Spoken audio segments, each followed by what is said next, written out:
Now beyond the lorry carrying a local delicacy, we have Ryber Castle.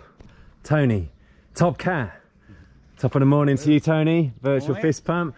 Mr. Raynham, the freight train, is back amongst us. And we have something disgusting on the agenda. Is it the Matlock 10, Tony? Top 10. Matlock top 10. Yep, certainly is. In 3 or 4 words, what's that going to be like? Horrible. Hilly. Hilly. Only need one word, hilly, yeah. Hilly. Horrible, horrible hills. All right, I like the sound of that. And we're going to save a little bit of energy for the very final climb, Bank Hill Road, where the Hill Climbing National Championships once took place. There's 10,000 people lining the streets. So, without further ado, time to get on with it.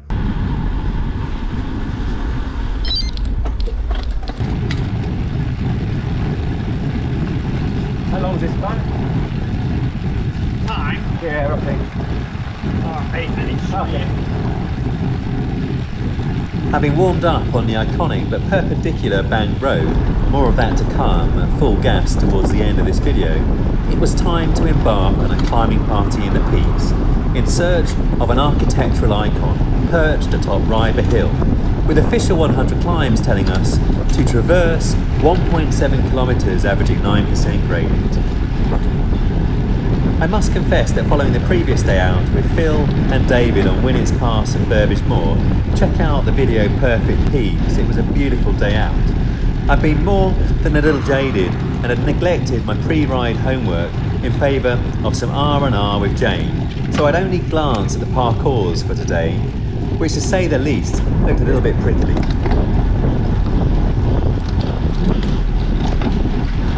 Very round up here.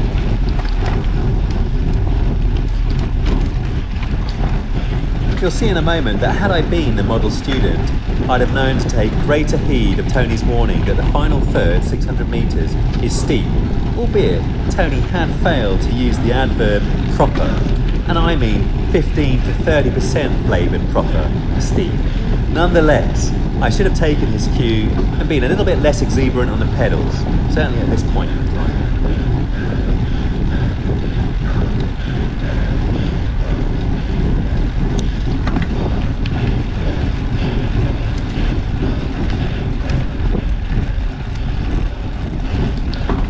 Seeing the sheer asphalt unfurling itself before me after the second hairpin was like a hammer blow. I initially tried to gut it out with the application of brute force to get it over and done with faster, but following some desperate mental arithmetic, I quickly calculated I was going to blow and fall short of the metaphorical runway. So I deployed self-preservation mode in order to minimise the effort and sustain forward momentum.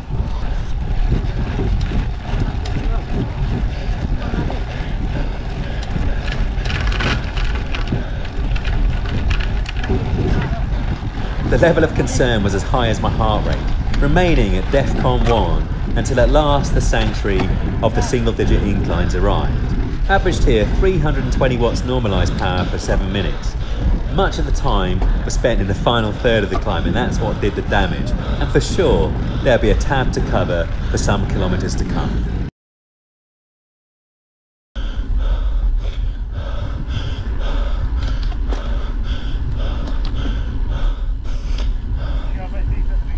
Yeah, it's the closest I've ever come to stopping. Oh, I thought we were nearly there. I looked at the distance to go, and then it was like a hammer blow. That's always racing again before the national. Yeah. It's always slippy, so your wheels spinning up that last bit as well. Can't stand up. Well, my Wahoo Bolt actually stopped. He said pause. Yeah. Oh wow.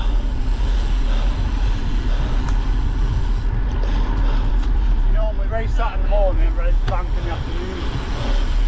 Yeah. This is climb number 2. Holloway. A nice easy climb, thank Christ. The 1.5 kilometre climb to Holloway is 5 to 10% for the first 2/3, but very shallow in the final third. And in the wake of Ryber, it felt easy, and that in turn provided for some zone 2 respite.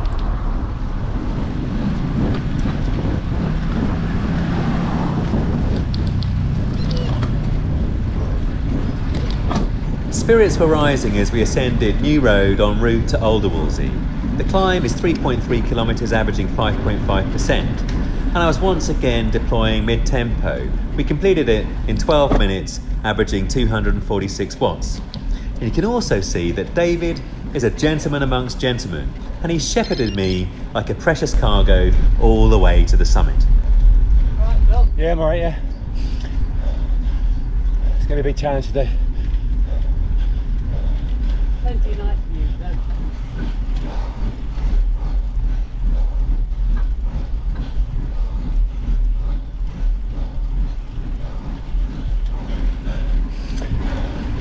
Sorry, this is so easy for you, TC.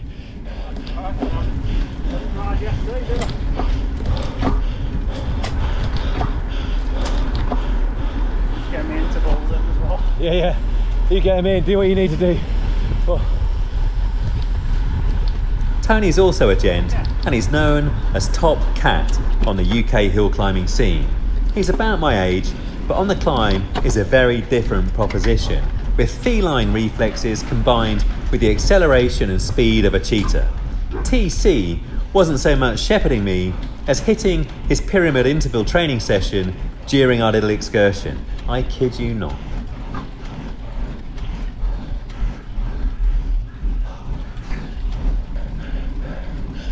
Oh dear me, though.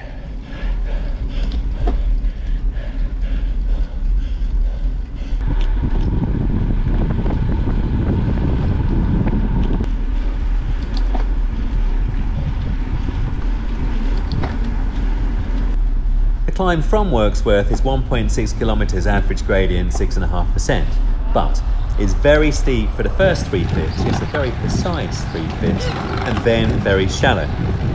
And as always, starting the climbs in these villages around Matlock is absolutely stunning. And here, from the village of Wirksworth, I had now got used to the rhythm of investing hard on the steep stuff and backing off on the shallow.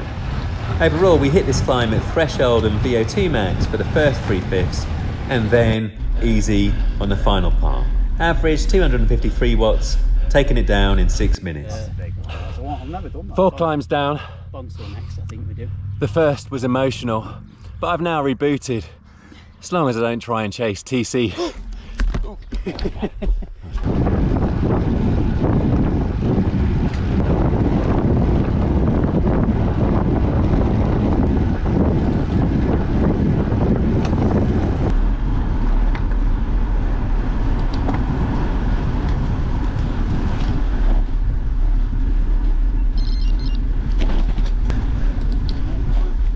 Sorry? Okay. No more than 28.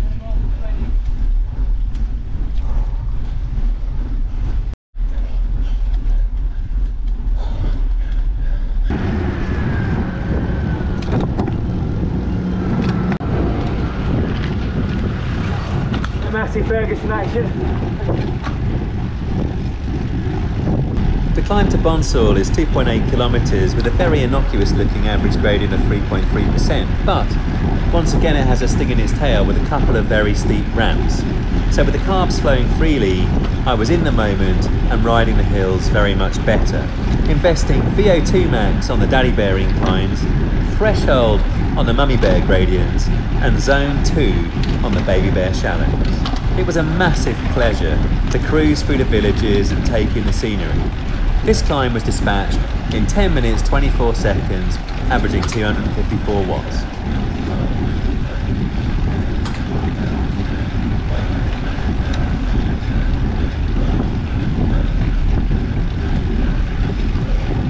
The rear view camera here provides a really good sense of just how beautiful this part of the world is. And additionally, you'll also see we were rewarded for our endeavours with a bit more Massey Ferguson action.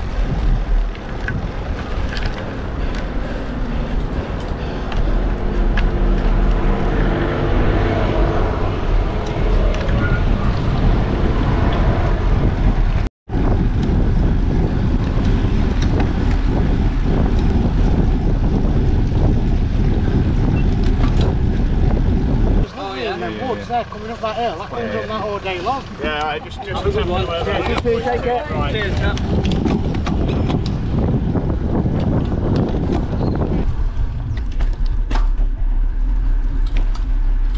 This is a sensational route. It's just like every turn, it's just like beautiful.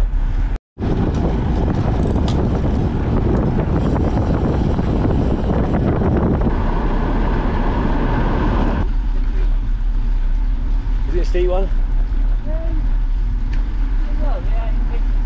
Okay. Alright. The climb from Stanton Lees crams 165 metres of elevation into its 1.8 kilometres, average gradient 9%.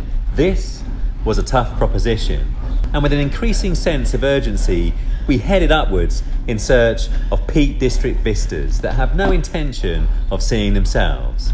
I was at VO2 max, but still getting dropped by the likely lads.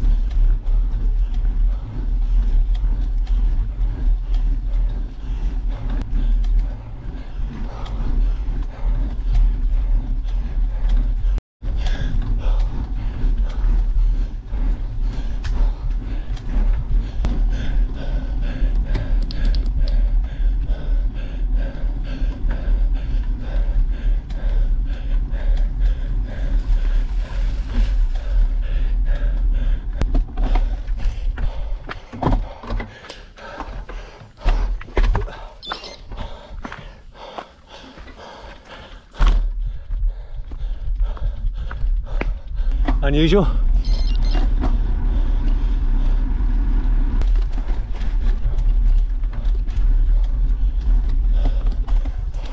Oops. I must confess that we lingered here for 10 minutes or more in order to enjoy the moment and also the shade, boss. hence the time of 19 minutes.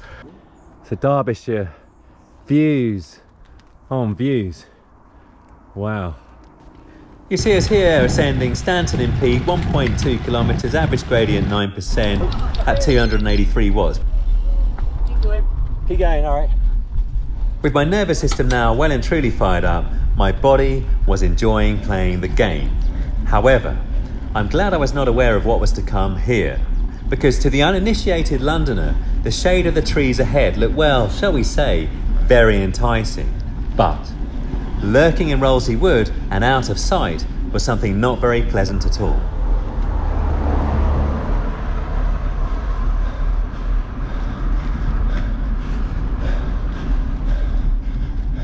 Do you know where we're going? Tony knew all too well as we honed in on the third official 100 climb segment of the day, 1 kilometre at 14.2%. But focus here is the longer Rowsley Wood segment, averaging 11.2% over 1.9 kilometres. It's not trivial in its own right.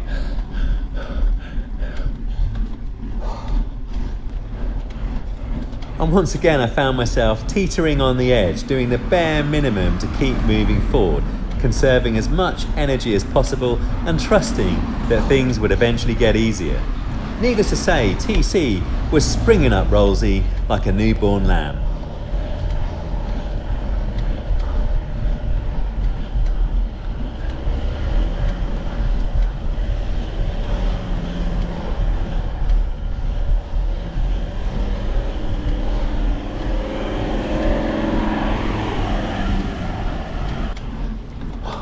You can tell by the breathing that the situation was heading towards critical.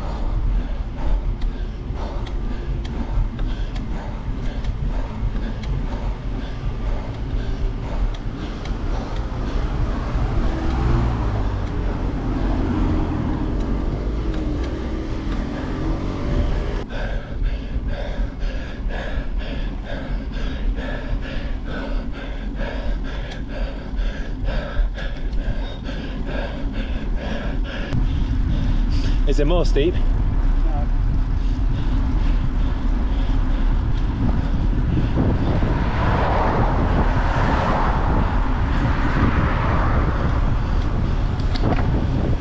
Other than this? Yep, he's a hill climber all right. Tony's idea of no more steep. We completed the 1.9 kilometre segment in 10 minutes 30 seconds, averaging 272 watts. All was good in the Garden of Eden.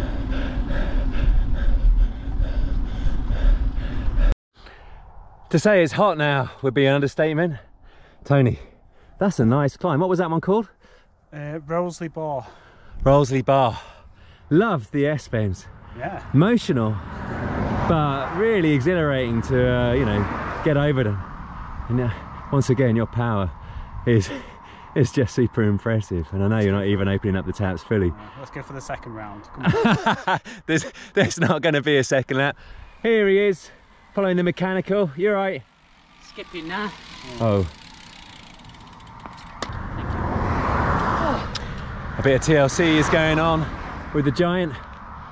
Oh. Okay.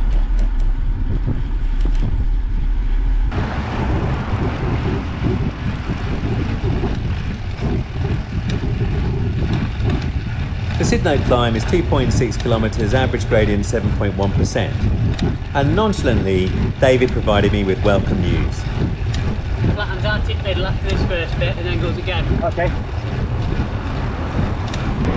You can see that David is extremely assured in this terrain, and we sustained an infernal threshold all the way to the top. 9 minutes 51 seconds, average 275 watts.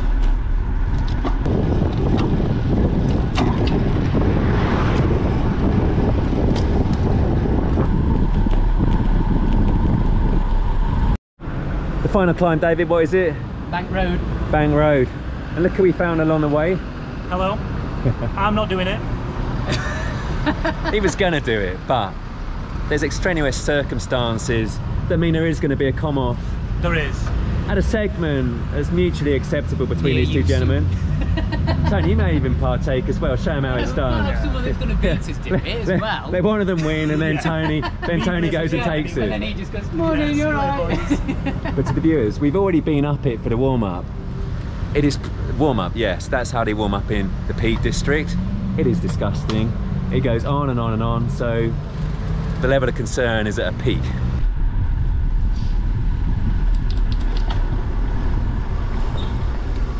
Quite a good scale Yeah, here. yeah. Oh my God.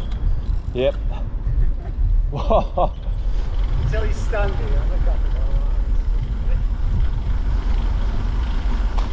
go, Oh my word. I don't know if I'm going to be full chat.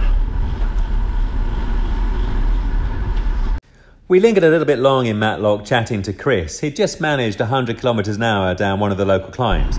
Go check out his video.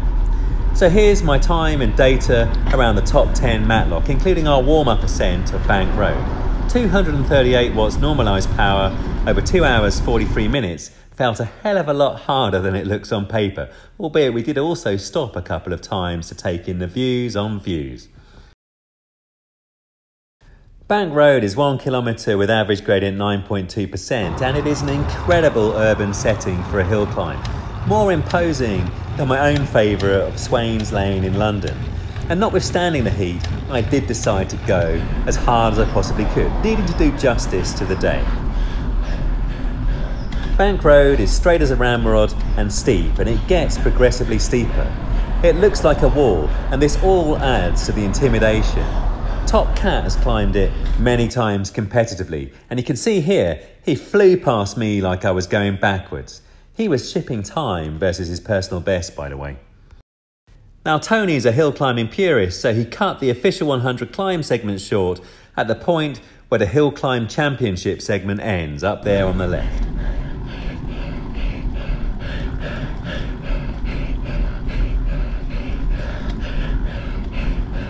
Stoically, David and I pressed on to complete the official 100 climb segment for the second time that day, and enjoy now the sight of the freight train sweeping imperiously past me at full chat.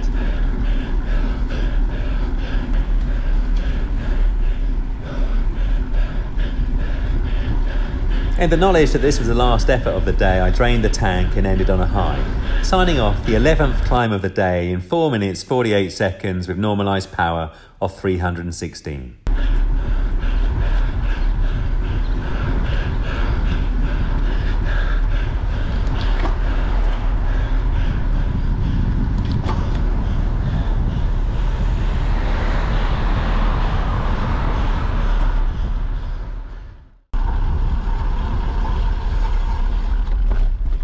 Dear me, David.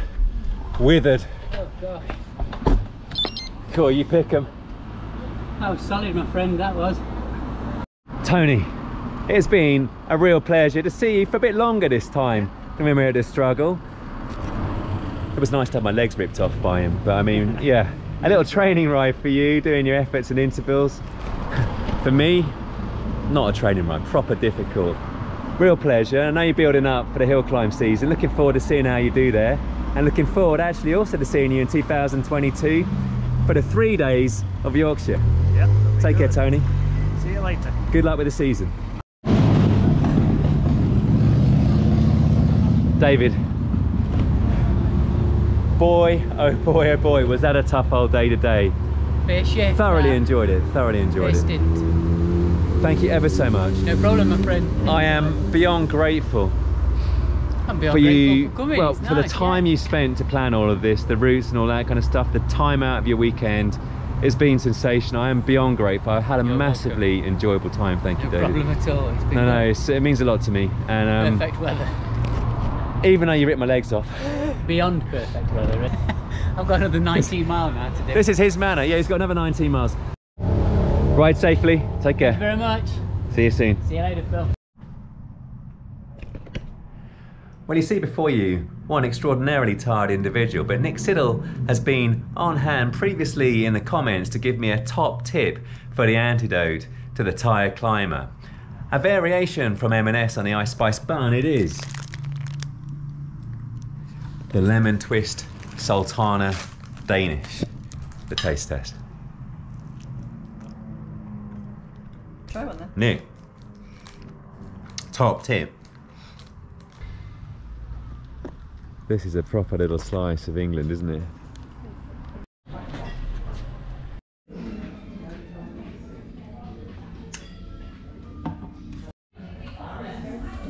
Cheers, Shane. I promise that will only minimally ruin this romantic dinner for two. Jane, did you beat me? I like the look of mine. You like the look of yours? But yours looks good too. I prefer the look of mine. Look at this.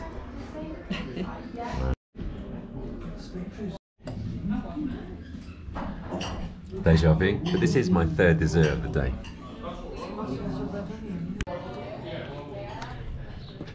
And we emerge, romantic dinner intact. It was only minor interruptions. It was fine. It's very nice. Fine, fine. That is the kind of endorsement you want for a no expense spared romantic dinner.